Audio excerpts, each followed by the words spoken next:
What up? What up? Week 3. Justin, what's going on, man? How we doing? What's up, Ryan? First thing I noticed, what's the stash you got? Say again. What's the stash you got going on? I'm bouncing around trying to figure out what to do here. Like it? Don't like it? It's definitely interesting. Like I got some weird stuff going on too, but All right, you we'll got go with you the don't middle like. missing, so that's unique and obviously stands out. All right, fair enough. Appreciate it. Let's go. Ravens. Well, I was gonna start with Derrick Henry, 11 carries, 23 yards. Lamar Jackson, 2 carries, 13 yards. So there's no way we scored 41 points. But that's what happened. So let's see. We get the block punt. We get Roquan. Yeah, We get Wiggins. So essentially 21 of those points. But what was your main takeaway? What'd you think of the game? Ravens roll over the Browns. yeah. I mean, main takeaway. I'm glad the defense stepped up and kind of showed their might. Obviously, the Browns aren't a great offensive attack. We got to prove it against the better half of the league here. But I mean, they did what they had to do, and they didn't let any fourth quarter leads squander in this one. This was a kind of a runaway. But yeah, Yeah. Roquan. The first thing I noticed, Roquan was everywhere. This is one of the greatest games I've seen him have as a Raven. He must have heard some rumblings or something, or maybe just Ray Lewis being there. I saw before the game he was in the tunnel just talking to Roquan, kind of getting him fired up. Maybe it was partly that. He had a hell of a game. I think he was named AFC Defensive Player of the Week for it. Do you feel like the game was over when Flacco decided to pull a Flacco and throw the ball to Wiggins? No, because when the Browns scored that lucky touchdown, I was starting to get a little worried. Not that I should have been, but just thinking back to the week before, a lucky touchdown gets them back in the game. So in my mind, it wasn't over. But I mean, then we had a key drive. Zay Flowers made a couple key catches, and we Yes, it was pretty much put it away there. So it's 20-10. 3rd and 13 is usually like disaster time. And the Ravens should never be in 3rd and 13. It's just for whatever reason. And you're right. That was the moment where it's like, oh crap, are we gonna have to punt the ball? It's probably halfway through the 3rd quarter. But instead, Flowers is always open. Why is he always open? Just can't guard him. I've said this before. I don't know if it's the scheme or Zay or Lamar. It's probably all of it. Somehow he can get so open and so much separation from the defense. It's pretty incredible. I mean, it's probably mostly Zay. Like he's got a unique skill set. Yeah, he's obviously not known for his big body and going up for the ball and those kinds of things, but everything else as a receiver, route runner, speed, separation, he's incredible. I mean, it's probably. I was so glad. I mean, he's become the best receiver we've ever drafted for sure. Definitely that we've ever drafted. Who's your favorite Ravens receiver?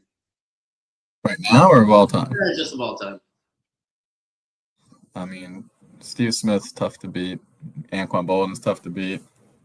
I mean, Zay's becoming it. I got his A jersey last year. Who he reminds me of when he's this wide open is the couple years that we had Derek Mason. He's quicker than Derek Mason, right. But it just felt like Derek Mason was always open. And we got Mason in what, 08 for a couple years.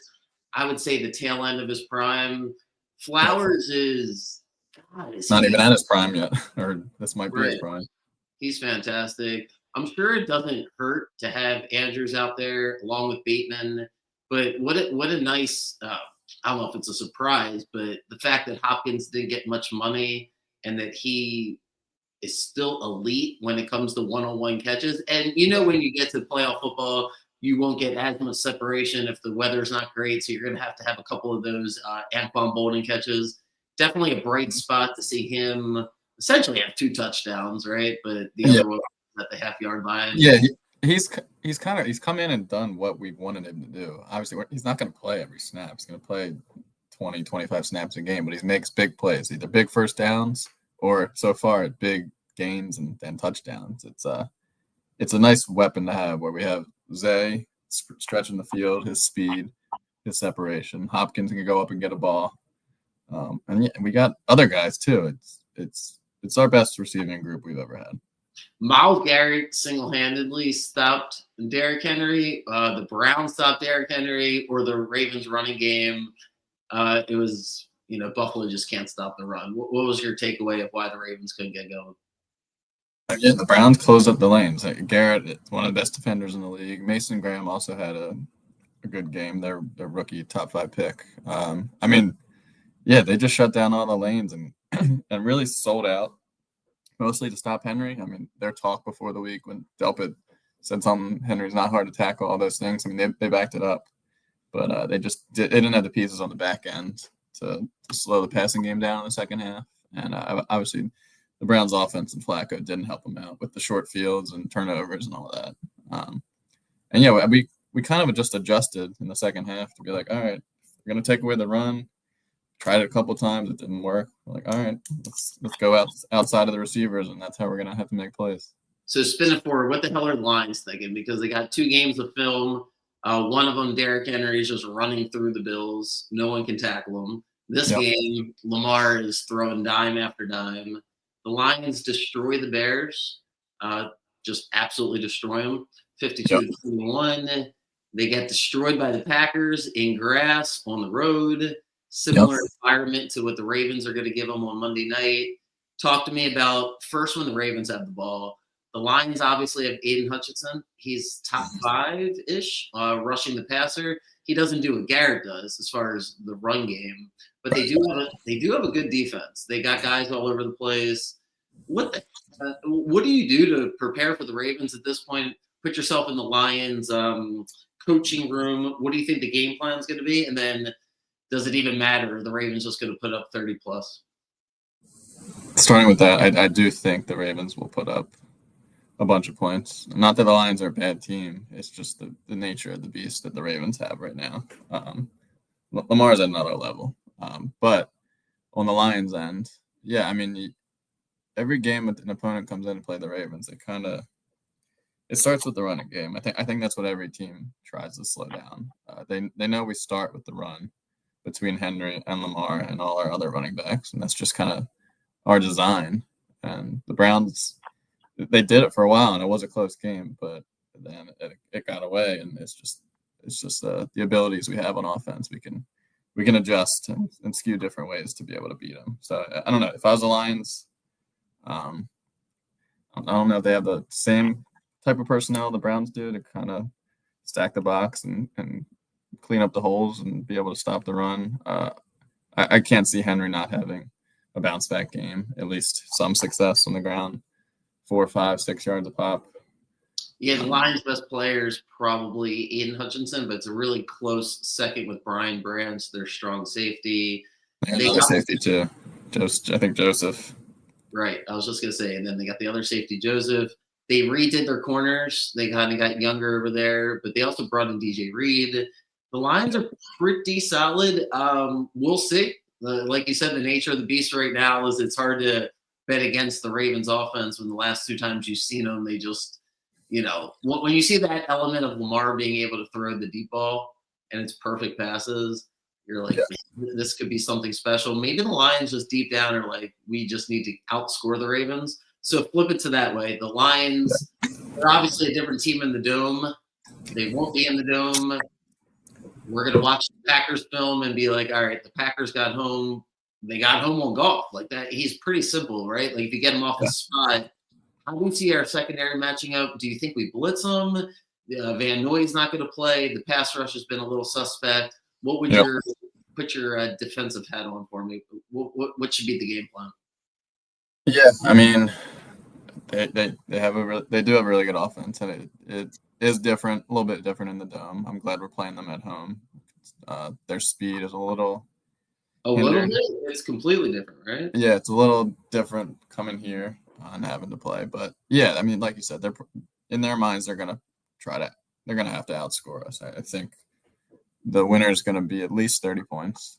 And yeah, if I were them, I'd test some of the young corners and secondary with their outside weapons. I mean, they have really good receivers in St. Brown, Jameson Williams, a bunch of other guys, and they got guys in the backfield. Gibbs can kind of do everything from running, catching, all that stuff. Yeah, they're just gonna have to be aggressive and try to keep up. And that's what I'd do if I were them. They just got to keep scoring, hold the ball as much as they can if possible, churn the clock, and yeah.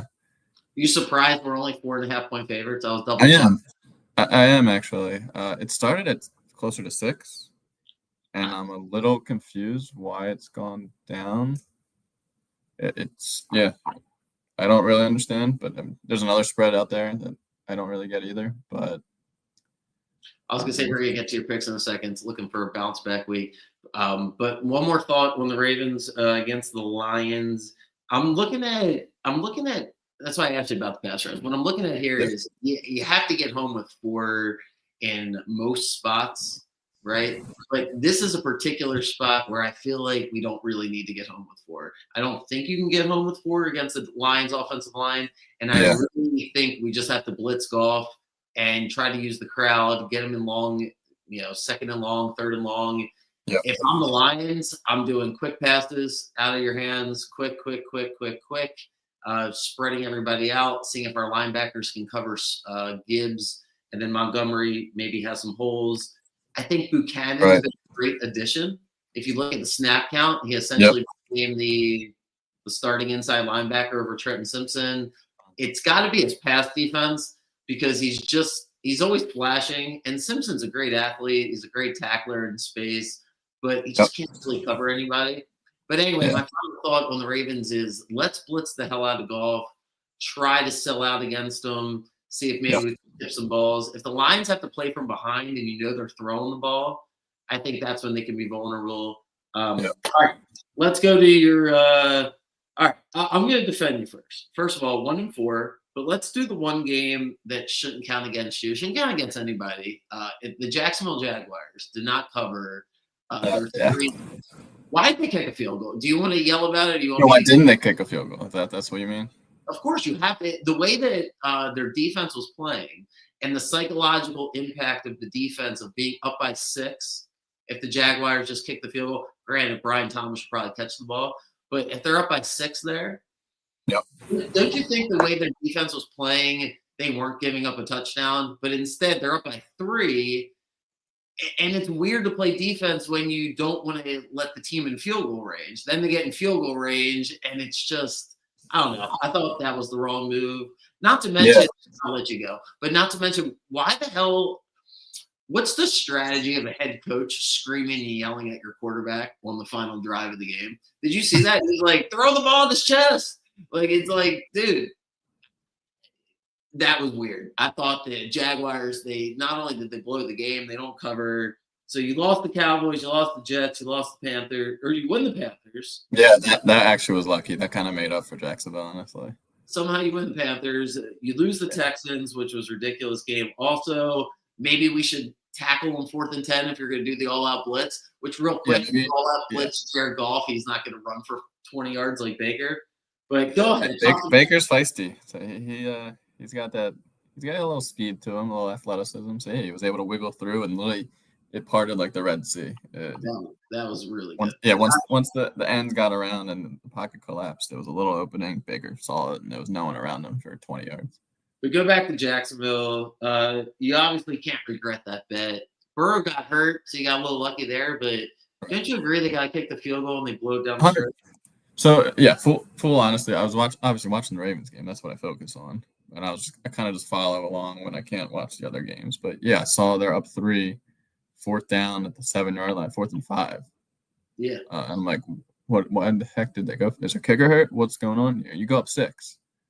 And these days, extra points aren't automatic, so it's not like if you give up a touchdown, you automatically lose the game. You go up 6 in that scenario. Especially they didn't have Burrow. They intercepted him 3 times. The Ravens should have gone for it against Allen in week 1. But anyway, so that's a tough loss. The Cowboys, what a weird game. The Giants. That was a crazy game. Yeah, and the Jets. I had the Jets. The Jets I was just completely wrong on. I mean, Fields got hurt. I don't know how much that impacted it, but they just got steamrolled. Hard to trust Kyler Murray down the stretch when he gave the game away. As far as the spread's concerned, tried it. The Panthers almost win the game, but they got the ball back down 5. Exactly. Crazy comeback. And then you mentioned Baker squirted through. So all right, not your best week, but it's fine. We're gonna bounce back. It was week 2. We're gonna bounce back. There's gonna be weeks like that. It's sports. It's unpredictable, but we do our best, Exactly. So, all right, go for it. Shoot. Yep. Floor's yours. All right. And just this weird spread I mentioned, I'm not making a pick on that game, but I just wanted to throw it out there because it's weird. But I'll start with the Browns. Packers Browns. Browns are getting about 8. It's the Packers' first road game. We've talked about the Browns defense. It's very solid. I think they can slow the Packers down a bit, score enough to keep it at least competitive for a while. I think 8 at home is pretty reasonable. So I'm taking the Browns plus 8. And then I'm going to a couple 0-2 teams that have a home underdog situation. I really like their spots. So first, the Titans getting 4.5 against the Colts. No, I'm canceling it. Nope. Let me do it. I know the God. Titans are bad, but the Colts just got off a lucky win, 2 home games in their dome, and now they have to go on the road. I really think it's closer to a toss-up, honestly. Of course, but the Titans have a coach that is -10 against them. You're starting off -10. He doesn't know the rules. He next betting scandal. Titans. Brian Callahan betting against them. Sorry, go ahead. 4.5. Yeah, no, it's fine. I think it's a close game. I really think the Titans have a chance to win this game. So I'm taking the points on that one. I know I'm taking some bad teams here, honestly. The more I think about it, Browns, Titans, ready for this one. Going back to the Panthers, getting 5.5 against the Falcons. They're just off a big road win. Panthers' first game at home. I think the Panthers have a good shot to win this game. They've looked horrible, but I'm going to give them one more chance. First home game. Maybe Bryce Young turns the corner a bit. 3 weeks in a row. Yep. They clearly I like them going into the year. I'm going for them again. And yeah, they better keep it close for me this time. Why don't they do something in the first half for once? That'd be a good start. All right. Fourth game. That's the 3. And then I like the Bengals getting 3 at Minnesota. Obviously I know Burrow's hurt, but so is the Vikings quarterback McCarthy. And the Vikings just they got something weird going on over there, I feel like. Also, Aaron Jones is hurt. Vikings as a favorite right now, it's not jiving well with me. I think the Bengals are good enough to keep that a close game. So another 50-50 thing, I think. So getting +3, I think, is a good spot. Even though it's in Minnesota? Yeah, even though it's in Minnesota. Bengals have the weapons on the outside. Browning is one of the best backups in the league. So I guess it's backup versus backup in that game. Yeah, I'm taking the +3. It's probably the battle of the best receivers in the league. We'll see who comes out on top on that one. And then number 5, we already talked about it. I'm going back to the Ravens for many reasons. The spread on this game I thought should have been a little higher. It's gone down to 4.5. I'm not really sure what the movement's about, but just want to throw out a couple of things. One, Lamar Jackson against NFC in his career. For whatever reason, NFC doesn't see us enough, I guess. He's 24-2, which is incredible. It's crazy. So, yeah, if I think we're winning the game, I think we're going to cover. That's just what we do. We don't really play in many close games that we win. If we win games, we win them handily. So regardless of what the spread was, honestly, unless it was over 7 or something, which would be a little crazy, I like the Ravens -4.5. And another thing I'll throw out, there's been one time I can think of where Lamar has lost a home primetime game in his career, and that was the COVID year where there were no fans in the stands against the Chiefs. We tend to shine in these primetime games under Harbaugh, under Lamar. It's going to be a crazy atmosphere. I'm going to this one. Didn't get to go last week. So it'll be a lot of fun. And yeah, I don't see the Lions really stopping us. I think we're going for 30, 31, 35 points. Maybe we'll get to 40 again for the 3rd time in a row. Lions will score some, but not enough. I like the Ravens. Yeah. Not jinxing it, but I do too. Was there a spread you said that you didn't understand? That you want to talk about? The Jets-Bucks spread. It's 6.5-ish, 6.5, 7, and I just saw Fields is ruled out. I thought it'd be higher. The Jets have looked awful. Tampa's looked great. This must be one of those, or like the sharps are taking the Jets, and it's just kind of skewing some stuff. But I thought it would be like 9. Don't walk me into a lecture about the sharps. You mean the No, people? I know you don't even. Yeah, you don't want to go there. But it seemed weird to me once I saw Fields was out that it's still Yeah, 6.5, maybe 7. Interesting. Maybe the Bucks are still a little banged up. I mean, the Bucks did win 2 games barely against, kind of Yeah. 7 points is still a lot. I'm still trying to figure out, the Titans. I've still got 3 days to talk you out of it. Betting on the Titans is not good for anybody's health. It's not good at all for your soul. It's not good. They're a team that you cannot bet on in good conscience. I'm telling you, this coach, dude, he has no idea what he's doing. Like didn't we talk about this last week? A little bit, yeah, because you mentioned the play against the Broncos, like And at the then end of they the half really, or something. I know what you're thinking. The Colts probably aren't that good. Maybe you'll be right, but Wait, so you're saying a dumb coach and a rookie quarterback is not a good combination? no, that's not exactly right. Meanwhile, Cam Ward threw the maybe the pass of the year, and they still only scored 19 points. What do you think of the Texans? I mean, the game was somewhat competitive for a while against the Rams. I want your take on a couple teams. One, the Texans. Yes. Are we giving up on the Texans? Yes or no? And specifically, how do you see this game against the Jaguars? I'm not giving up on the Texans. I still think they have a really good defense. And I love Nico Collins. I think he's a special player. But their offensive line is still I can't believe they haven't corrected it yet. It's awful. They cannot protect Stroud. They can't give him any time. They can't run the ball. Is some of it on him though, you think? Stroud? Yeah. Yeah, I do. He's got because last year was a whole problem and he couldn't figure it out. But yeah, the line's got to give him more time. But yeah, maybe his pocket presence back there and being able to move around it, and his footwork, it's got to be a little bit of that. But yeah, I have not found out exact reasons or what happened with Mixon. Like I've heard cryptic things that D'Amico Ryans has said about Mixon. Huh. Do you know anything? Actually, no, I didn't hear anything. Chubb looked pretty good. You're right there. The problem is they can't. He had one good run late to take the lead. They couldn't run at all in the first half.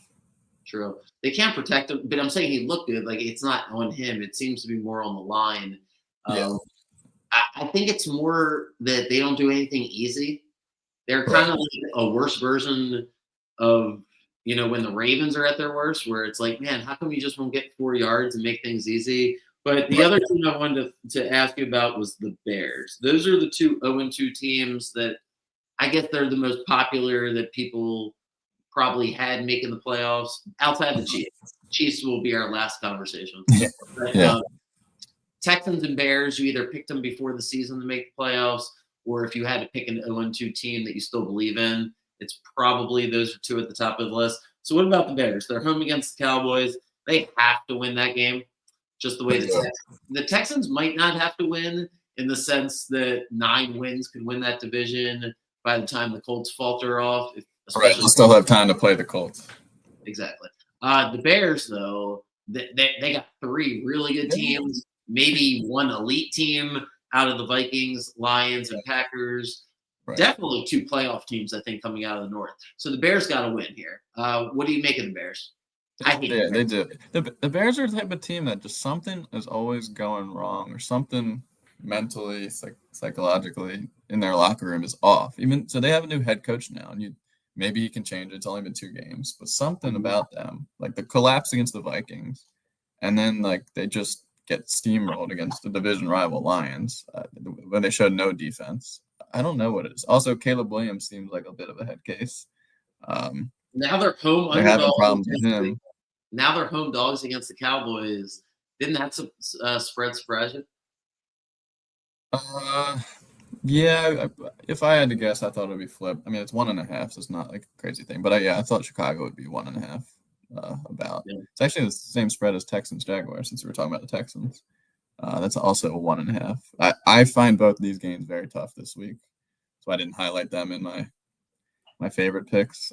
Honestly, I think either of these are a coin flip. Yeah. All right, talk to me about Eagles Chiefs without me going first. You go first this time.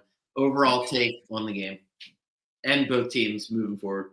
Yeah, I mean, I thought this going into the year, and it's only confirmed thoughts about the Chiefs is they offensively they're just not the same team that they used to be. They have no firepower. It hasn't helped that Worthy got hurt, Rice is suspended, but just something is going on there too, where like and Mahomes feels like he has to use his legs a lot more now because they have no explosive plays.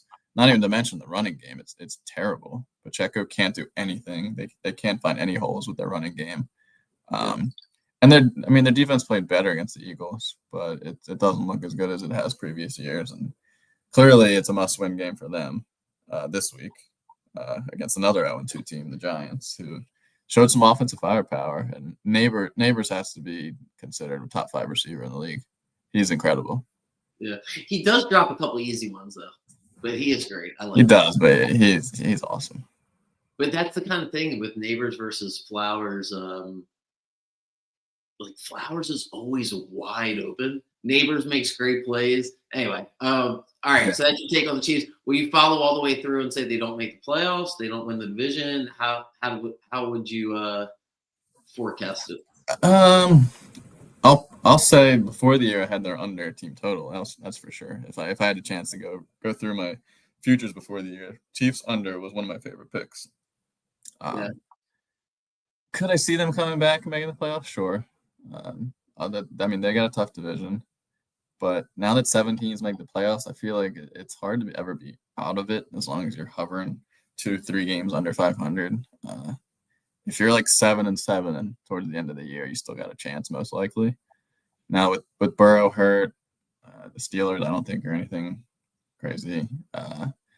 Broncos and Raiders are okay. If the Chiefs win this game, they're back in it. But I hope they lose, and I hope we can put them to 0-4 the next week. I was going to say, I'm going to reserve judgment on the Chiefs until the following week because I imagine they win this game. But 1-3, and they lose the 3 teams that are playoff teams, that would then, especially if we dominate them. But yeah, all right. Yeah, we'll talk about that next week. But yeah.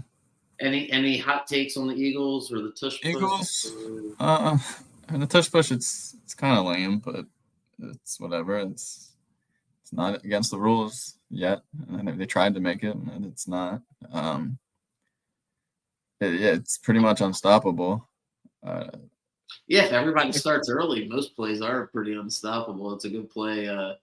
If the guys start early, it's a stupid play in general. I just don't know why it's allowed. Yeah, I don't like it. Well, they changed the rule to be able to push people in. You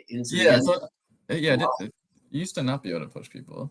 Yeah, so I think they changed that a while ago, and now the Eagles have exploited it. It's just one of those. I don't know. It's I don't even know why I asked you because I don't have any. Regardless, just talking about the Eagles besides the tush push, they're the champs. So they're probably resting on their laurels a little bit from last year. They haven't looked that impressive, especially offensively. It's early. They're still a solid team. But yeah, they haven't shown me anything special. I think they're playing exactly the way I would expect them to play in these games. They play to win the game. They basically dominated. It would have been really fascinating if the Chiefs just would have scored because I wanted to see if the Eagles could have opened it up and come from behind. It didn't happen. They got a lucky bounce when Kelsey dropped the ball. You think? They barely had 200 yards last week. The Eagles, they're not doing much. Oh, looks like the bet of the night. I'll jinx it like I do. It seems like on Thursdays it's my thing to jinx things. I did go 2-0 last Thursday. This Thursday I got Acham's props. But if you bet the Dolphins, if you were betting on this game, I think this is your favorite thing to do with a big favorite, especially at home. See if the other team can score first, and then you get a little live bet action. Dolphins went up 7-0. Now it's 14-7. And had the opportunity, I 100% agree because I like the Bills in this game, and then I was surprised I saw the Dolphins go up, but I never had a chance to live bet. It was probably 7-8 spread at that point. I liked the over tonight. Was my play. It kept jumping up and up and up. So All right. Well, good luck to everybody on whatever you're doing. Good luck for you for your bets. You sick son of a Yep. bitch. You got the Yeah, good Ravens. luck to me. I'm gonna make a comeback. I'm gonna bounce back here eventually. All right, you got the Ravens. That should be fun. But then you're betting on Brian Callahan and the Titans, Yeah. Joe Flacco and the Browns against the Packers. Yeah. The Panthers I like because I like betting against the Falcons. But you still got Bryce Young and the Panthers, Jake Browning and the Bengals. God bless you. Hopefully you go 5-0. Yeah, I got some good quarterbacks on my card I'm just messing with you. sarcasm. Besides Lamar, Lamar's obviously. I want to throw one more love at Lamar. I saw a couple stats. His last 20 games, his touchdown to pick ratio is 51-4. Like, what is that's Say that one more time. It's 51-4, and right, like 3 of those 4 are like not his fault. We're all right. his fault. He's on another planet right now. I still haven't adjusted, by the way, to rooting for a team like rooting for this version of the Ravens. Like it was nice to see Flacco because he reminded me of my stress level, where he just like does things that Lamar stresses you out in a different way because you just don't know what the hell he's doing. But with Flacco, you knew he would give you a few plays that you would break something or almost break something or say. Yeah, and like in the Flacco days, we were happy with like a little better than average offense. We were like ecstatic when we had like the 10th ranked offense, and that was like amazing. Yeah, but Lamar's great. These days it's just it's another level with Henry and Lamar. Yeah, as Ravens fans, we grew up with not any expectations for an offense. It's all about defense. Yeah, Lamar's he's changed the culture. Yeah, his story is almost like I don't know. It's not boring is the wrong, but it's almost like it's so played out. Like he just has to win. I can't remember somebody. It's weird. It's almost got a LeBron. I think that's like the comparison he's on, where before LeBron won his ring, because he's going on, unfortunately, so many years of dominating that it's the blessing and the curse, if you will, because the expectations are high. Fun to watch. Enjoy the game. I'm gonna let you roll. Yep. And, all right. Good luck. I'll see you next week. All right. Thanks, Ryan. Yeah. See you tomorrow, guys. See ya.